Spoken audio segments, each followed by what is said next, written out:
Selama masa pemerintahannya, Saddam dikenal dengan kebijakan yang sangat keras. Jadi dia nggak segan-segan nih untuk mengeluarkan kekuatan militer untuk menindas lawannya atau orang-orang yang dianggap akan mengganggu kekuasaannya. Banyak orang yang dipenjara dan disiksa tanpa proses hukum yang jelas.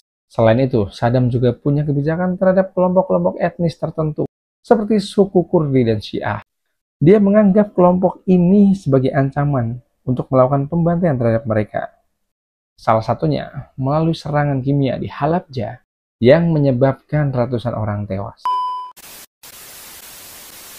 Assalamualaikum warahmatullahi wabarakatuh. Balik lagi sama gue Ferry Irawan di segmen Conspiracy Creepy ya. Dimana pada segmen kali ini gue akan membahas berbagai fenomena di seluruh dunia yang tentunya menarik dan akan gue bahas secara singkat, padat, dan presisi. Cuman sebelum gue mulai ceritanya, kalian bisa tekan tombol like, komen, dan subscribe biar gue semakin semangat bikin kontennya.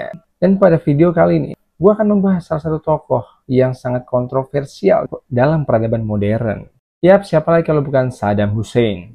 Siapa sih yang gak kenal dengan nama ini? Pemimpin Irak yang dikenal dengan kepemimpinannya yang sangat otoriter. Dan juga banyak cerita-cerita besar yang mengelilinginya.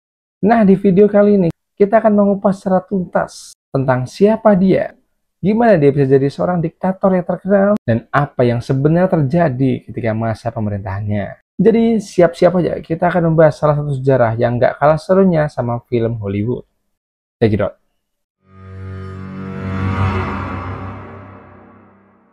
Oke, sebelum kita mulai ceritanya secara panjang lebar, mari kita mulai dengan pertanyaan paling mendasar. Siapa sih Saddam Hussein? Kita semua mungkin sering mendengar namanya ya. Cuman banyak yang nggak tahu secara detail dan bagaimana perjalanan hidupnya. Nah, di sini gue bakal jelasin secara santai dan nggak bikin pusing lah tentunya. Saddam Hussein lahir pada 28 April 1937 di sebuah desa kecil di Irak, tepatnya di daerah sekitar Tikrit. Mungkin awalnya hidupnya tuh nggak semulus yang kita bayangin dan yang kita tahu. Dari kecil dia udah ngerasain kehidupan yang keras dan susah. Karena keluarganya jatuh miskin banget. Ayahnya sendiri udah meninggal ketika Saddam kecil. Dan ibunya harus mengurus dia sendirian. Jadi bisa dibilang Saddam Hussein ini jauh dari kata sempurna. Di usia muda, Saddam mulai terlibat dalam politik. Dia nggak suka dengan kondisi negara yang saat itu dikuasai oleh keluarga kerajaan yang dianggap nggak adil dan korup. Jadi Saddam mulai bergabung dengan Partai Ba'ath, sebuah partai politik yang punya ideologi nasionalisme Arab dan sosialisme. Ini tuh kayak awal mula langkah dia menapaki jalan menuju kekuasaan. Pada tahun 1968, ada satu momen yang menjadi titik penting ya, dalam perjalanan hidup Saddam. Dia ikut dalam sebuah kudeta yang bisa menggulingkan pemerintahan yang sedang berkuasa saat itu. Dengan bantuan partainya, Saddam akhirnya jadi wakil presiden di bawah Presiden Ahmed Hassan al-Bakr. Meski nggak langsung jadi presiden, Saddam udah punya kekuasaan yang sangat besar. Karena dia punya kontrol atas militer dan intelijen negara. Selama periode ini, Saddam mulai terkenal dengan pendekatannya yang keras dalam menghadapi oposisi dan lawan politik. Dan dia nggak ragu buat pakai kekuatan militer untuk menegakkan kekuasaannya. Ini cuma permulaan dari gaya pemerintahannya yang otoriter dan penuh kontrol.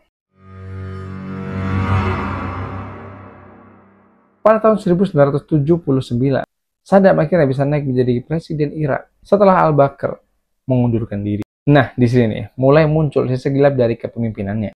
Dan gak butuh waktu lama, dalam 1 tahun pemerintahannya, Saddam mulai melakukan berbagai kebijakan yang menguatkan dirinya sebagai seorang diktator sejati. Dan selama jadi presiden, Saddam gak cuma fokus soal politik dalam negeri. Dia juga punya ambisi besar untuk Irak agar bisa lebih terlihat di kancah internasional. Salah satunya untuk menguasai daerah Kuwait yang akhirnya menjadi pemicu dalam Perang Teluk. Ngomong-ngomong soal ambisi yang sangat besar, siapa sih yang nggak tahu Perang Iran-Irak yang terjadi pada tahun 1980 hingga 1988.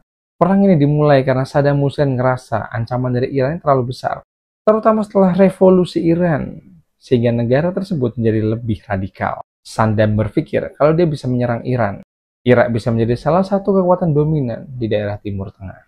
Dari kedua, perang tersebut benar-benar menghancurkan kedua negara tersebut.